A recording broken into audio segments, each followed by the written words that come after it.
the National Council on Problem Gambling. That's what we're going to be talking about today. Welcome again to another episode of the 1% in Recovery podcast, where we encourage you to laugh every day, work hard in recovery, relationships, your job, business, school, just work. And to put much more love out there unconditionally and watch much more love return to you. Because like we say, recovery is beautiful. Your EQ is your IQ, and you cannot outthink an emotional issue. Now, what we encourage people to do is to download the free, I repeat, the free Recovery Growth Scorecard on the website Is Wonderful.Love, LOVE. There, it's a scorecard where you keep score on how to introduce more natural dopamine, serotonin, oxytocin, endorphins, how to change the neuroplasticity in your brain to start healing now, to start your road of recovery now. Download it at the website Is Wonderful.Love. Now, let's get into this week's episode. There's a lot of talk about the National Council on Problem Gambling. They're having their national conference right now here in Nashville. And the problem is this year, a couple months ago, they took a check for $2 million from Kalshi, the prediction markets. Now, I've taken a lot of money from lotteries, from sports betting apps, from casinos, which gets a lot of people undone. And they created a new category because obviously prediction markets are not lotteries, casinos, or sports gambling. Even though 90% of all prediction markets are sports trades. You can change out the words, but Kalshi, poly market, prediction markets are about sports betting.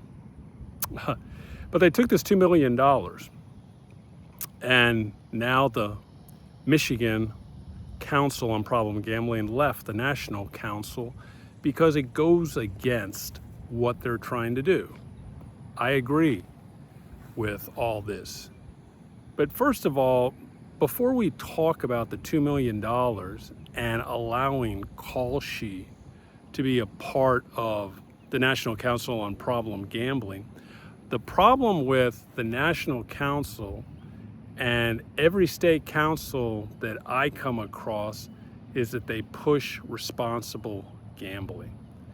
And that if you're trying to help a compulsive gambler, there's no such thing as compulsive gambling because number one, it tells me you do not understand the gambling product that is out there today and how it has been refined and will continually be refined to get you addicted faster. It is a faster high than fentanyl, heroin, any other type of opiate, any other type of drug. It will soothe you much more than even alcohol. You can see a lot of the statistics usually for adolescents on drug use, pill use, alcohol use is going down, but alcohol is going up. Gambling is going up. As long as, of course, social media, being on your phones is going up, anxiety, depression, suicidal ideations all going up. But here's the thing. So that's what I'm saying is these apps currently, and they keep having their conference, the sports betting conference usually held in New Jersey every year, that they keep refining it. Because one thing was you got sports betting allowed in 2018 when New Jersey sued the NCAA. But then you have totally changed what a lot of us used to bet on. We used to bet on the game and bet on the total. And then that would happen only on you could bet on some totals in college football on the big games. But now it is beyond just betting on the game and the total. And now then you had all the prop betting. And now people are getting undone about prop betting because of all the harassment from gamblers who lose, because they will lose, and now that they're harassing collegiate athletes and pro athletes. And so whether we're talking about the Major League Baseball Player Association on their collective bargaining, when they're talking about how they may want to change how prop betting is allowed, Here's the thing. None of these, whether you're talking about the NCAA, unless there's a specific state that disallows collegiate prop betting, the gambling industry will not change. Let me repeat that. The gambling industry will not change. Once they have a product introduced, you're going to have to legislate it out. Now that prop betting has been introduced in all the states that allowed sports betting, each state now has to take that out, but they're going to still allow the mobile betting. They're still going to allow the casino betting for everything else. And now what's even worse is all the micro betting or the live betting. And that can be, the micro betting is like on each pitch in a baseball game or a specific play in a football game. The live betting is that you can now start betting, for a team win or lose already in the second quarter. You can cash out if you're up and get less than your payout just in case that there is a collapse. That's the difference between micro and live betting. But you have all these different variables, and that's why people are winning and losing, and they're losing more and they're chasing more much faster, because what used to be 2 variables in a game now becomes 1,000, and that's each game. And now we're not even talking about all the BS games. We're not even talking about the major sports, football, basketball, baseball, and then you throw in hockey with soccer, football, World Cup, and you throw in tennis, golf. But now you have all those other games with, other things that are being done in other countries. They just cannot have enough betting opportunities, betting events, betting trades, whatever you want to call it. So it goes back to the National Council. You got to understand what you're dealing with. You're dealing with such an addictive product that, number one, stop talking about responsible gambling. That's where you need to start. Number two, stop taking money. Now, it's difficult because Congress, as usual, did not, we're talking about the federal level, did not take this up. So there is much less money out there for gambling research, for gambling grants, for any other types of gambling help, unlike with alcohol, drugs, eating disorders. And the other thing is the insurance companies don't help. So it becomes a money issue. So the National Council is strapped. They don't have enough money. And maybe they started off wrong back when they hired someone from the industry, Keith Whiteford, to run an organization for 25 years that was always going to be sympathetic to the gambling industry instead of to the compulsive gambler, since he wasn't a compulsive gambler or understood it or come from the medical field.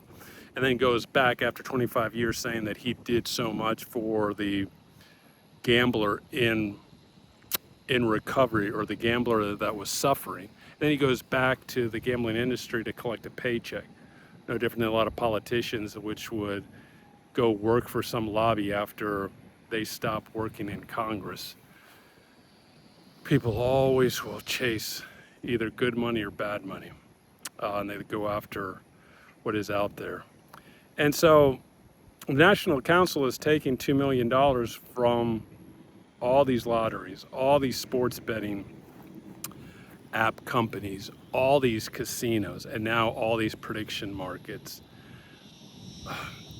You got to know what you're trying to do. And maybe if you don't have the money, you got to scale back and then do less. That's what any business does. Because at least you want to be able to stand up in the mirror and say, I am helping compulsive gamblers. Because when me, as a compulsive gambler for 20 years, now a grateful compulsive gambler in recovery for over 26 years, also with 2 different podcasts in English and Spanish, also a recovery coach, also seeing how I can help people that suffer. But I don't mince words. I don't try to tell them that they can gamble responsibly. You can't. You can't do this once you've crossed that line. And the problem is, it's not just crossing the line, is the product is designed for you to lose. It's different than alcohol. Once you get a taste, you could technically stop. Unfortunately, a lot of people don't know how to stop. But gambling, you cannot do gambling a little bit. So What I tell the National Council on Problem Gambling, give back the $2 million, understand your business model, and try to start to raise money from grants and foundations. I know it's difficult because Congress and state legislators have not made it easy. Everyone's taking gambling money and not helping all the people that are suffering. And more people are gonna suffer at all different levels. Reach me if you want to talk. You want to talk about recovery, tap into the website, Is Wonderful.Love, Love. Tap into the podcast, 1% in recovery. If you speak Spanish, recuperación hoy. Or you can just always call me, 713-724-1133. Reach out. I am here. I know what I'm talking about. Till next time, life is wonderful.